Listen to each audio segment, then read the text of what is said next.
and lost.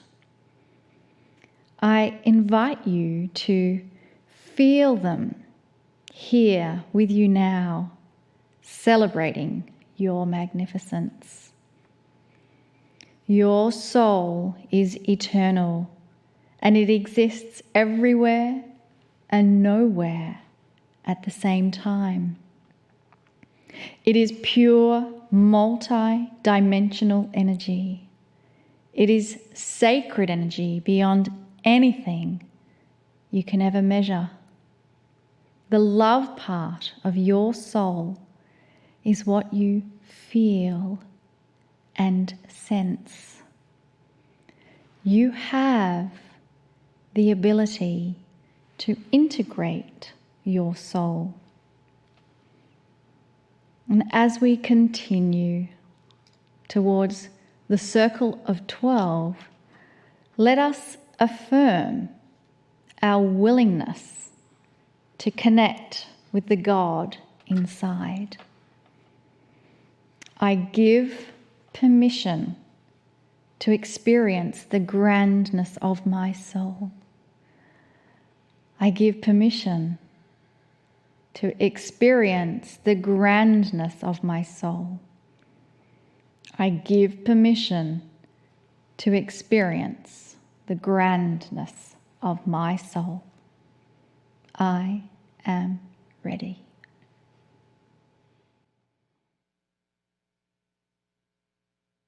Greetings, dear ones. I am Kryon. Come a little closer.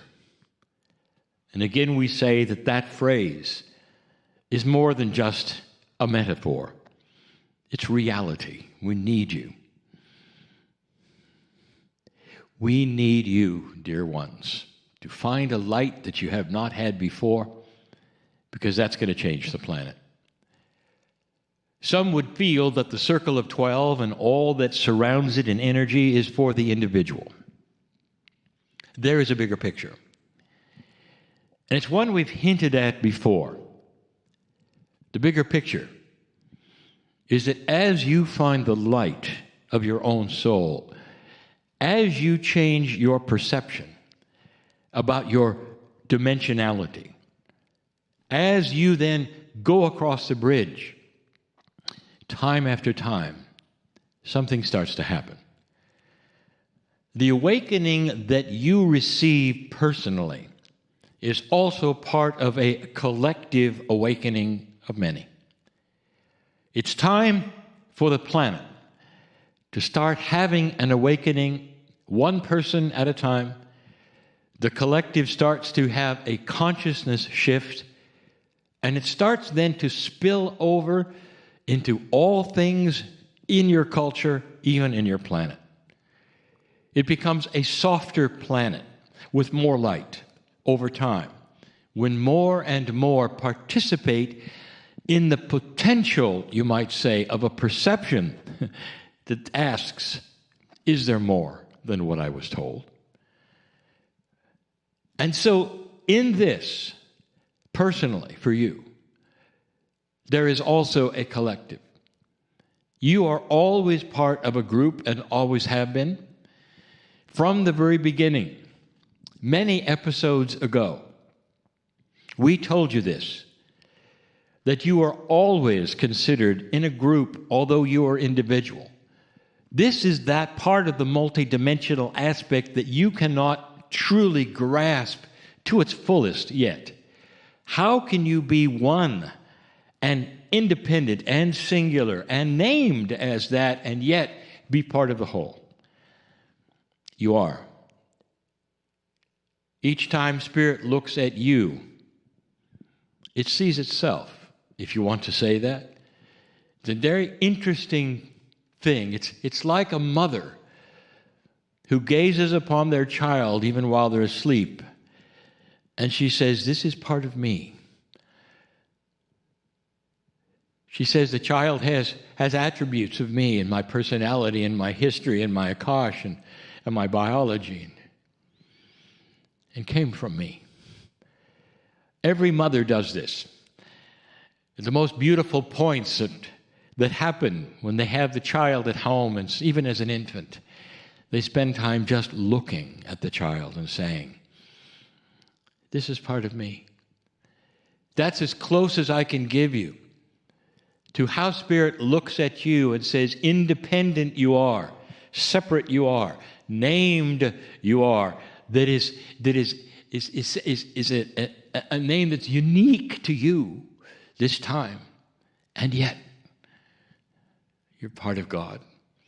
You came from the creative source on purpose to this planet in this lifetime. I give you this yet again to tell you that when we participate in the circle of 12, as we will do yet again this evening, this is all part of something grander. It starts here and goes beyond. I will say this,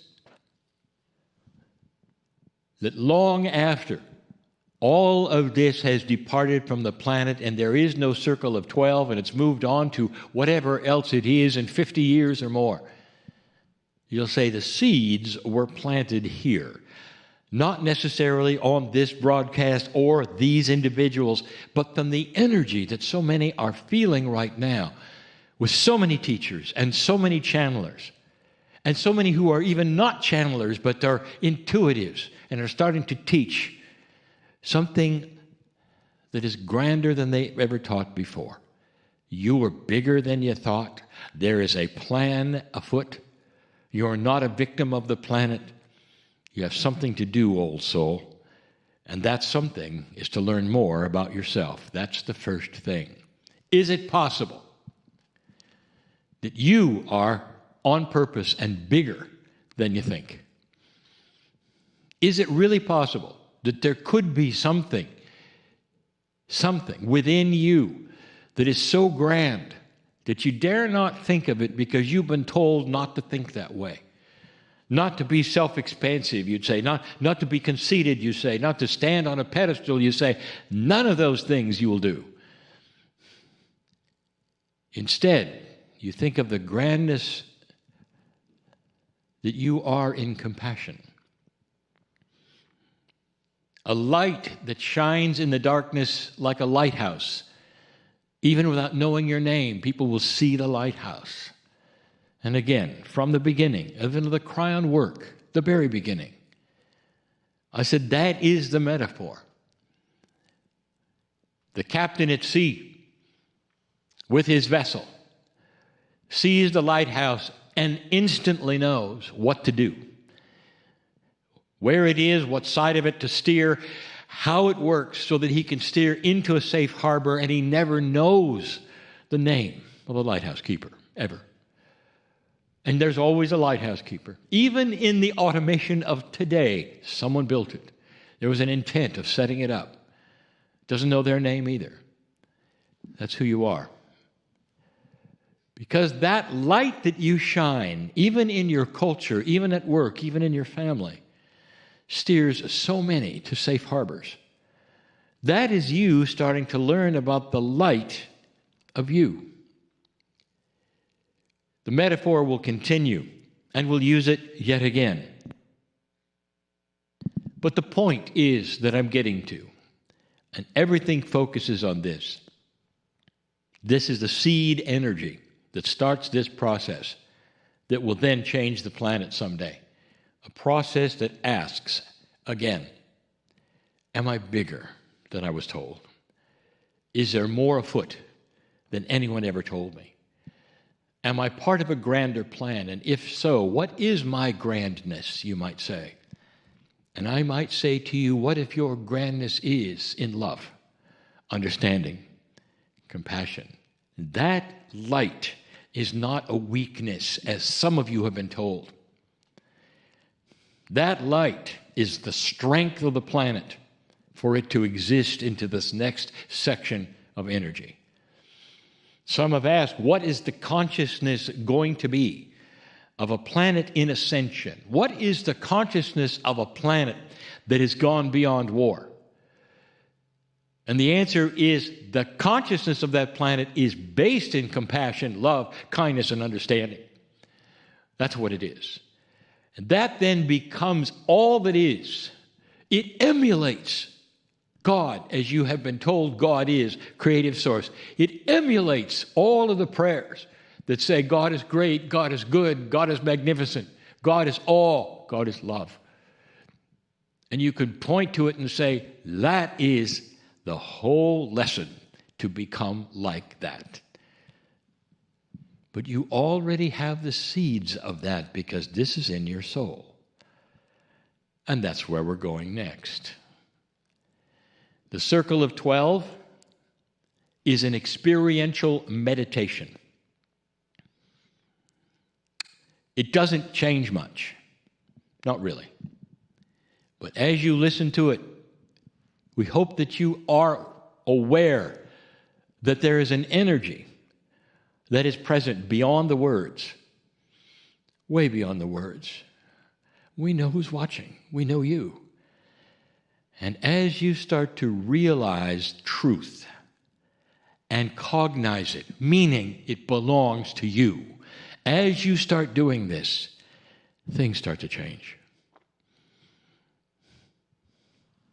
You start to give permission to cross the bridge. When Spirit knows that you're ready to go into something you don't truly understand, but you're trusting is correct and right for the time, when you start to collect more light, I've told you this before, there are so many around you who are invisible, who know this, and stand next to you. Let's go. A bridge connects that which is the known to the unknown. For those of you who have not crossed this bridge before, this is needed. A real separation from what you know and believe and figure out into something that you don't really understand that well. And that truly is the energy of your soul. It is available to experience and to know and be with and to use in this new energy. Imagine the things that you were only told are godlike and only belong to Spirit are available to look at, to participate in, to work with. Even if you don't understand the quantum physics that might be involved, let's cross the bridge. Let's go across that bridge right now. We come to the center of the bridge. The mist is before us, and we're about ready to move into it. Stop for just a moment. If you're uncomfortable, you don't have to continue. Or perhaps you just need a little support. Take the hands of the others who are all watching this at the same time. There are a lot of you, dear ones. You can stand together. You can help each other if this is difficult. Come and walk right to the mist right now with me. Oh, this is the magic we have talked about before, and you don't have to understand it to participate. You really don't, because this is a safe place. There are those who would object to what we're doing and say, well, you know, Kryon's saying you don't have to understand it. That means that they're going to capture your soul and do all the other things you've been told are wrong, perhaps, with this whole idea. What if it was just the opposite? What if this was pure truth?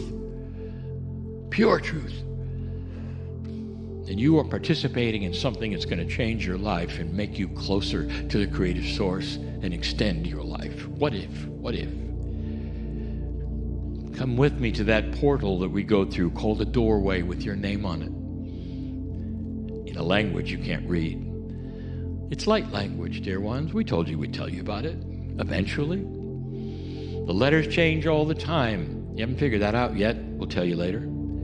You walk through this door, this portal. It can look any way you want to, into a theater in the round, and you go, you see it's sunken into the ground, so you have to descend into that to enter the stage. And in that sunkenness, there are places for an audience to sit, because each audience is going to be a little different from the one before. They're all going to help you in a special way.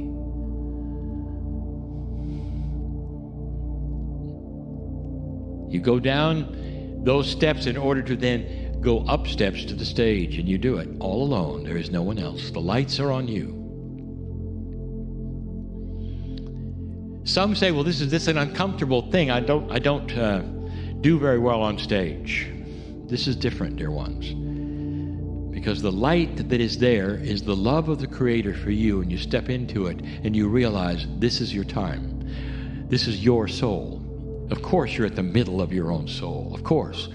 But you're no longer the human that you think with your name. You are about to participate in a multidimensional experience that has the human experiencing the multiplicity of you in all that you are, in the lifetimes that you've been. But right now, it's you as the 3D you sitting in the chair, but it's all the energies, all the yous you've ever been. How is that for a puzzle? A theater in the round where they can see the front and the back, but they see it all at once. So it doesn't matter where they're sitting. They see you as grand in the chair. You're here for a reason, for a purpose. This is a healing meeting. Today we told you of the importance of the catalytic energy represented in childhood, the inner child. Even those who had a horrible childhood, we told you to envision a perfect childhood in another lifetime. Envision, if you wish, the mother you never had, the perfect mother you never had, what that would be like. This is inner child work. To come to a realization that if you can capture that, it's a time of no worries and no anxieties, a peaceful time, a joyful time. And that's what we ask you to put upon yourselves. And some of you said, this is tough. I have never actually gone there because of this or that or whatever, and I understand what you're saying, Kryon, but it's tough. So let's soften the energy right now. Don't understand this logically. I want you to understand it from a light language. The light that you are, the light that is around you, all things that have been and ever could be, are right now in the chair. Sit there. Who is the audience today? Oh, they're all children, and they're quiet. When have you known a group of children to be quiet?